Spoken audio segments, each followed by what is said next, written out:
معروف عالم دین علامہ سید امیر حسین حسنی انتقال کر گئے ہیں۔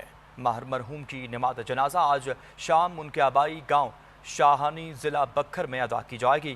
قائد ملت جعفریہ پاکستان علامہ سید ساجد حسین نقوی اور ممبر اسلامی نظریاتی کونسل علامہ سید افتخار حسین نقوی نے انتقال پر گہرے دکھ اور افسوس کا اظہار کیا ہے۔ بزرگ اور معروف عالم دین علامہ سید امیر حسین حسنی کا انتقال یکم محرم الحرام کو برطانیہ میں ہوا تھا۔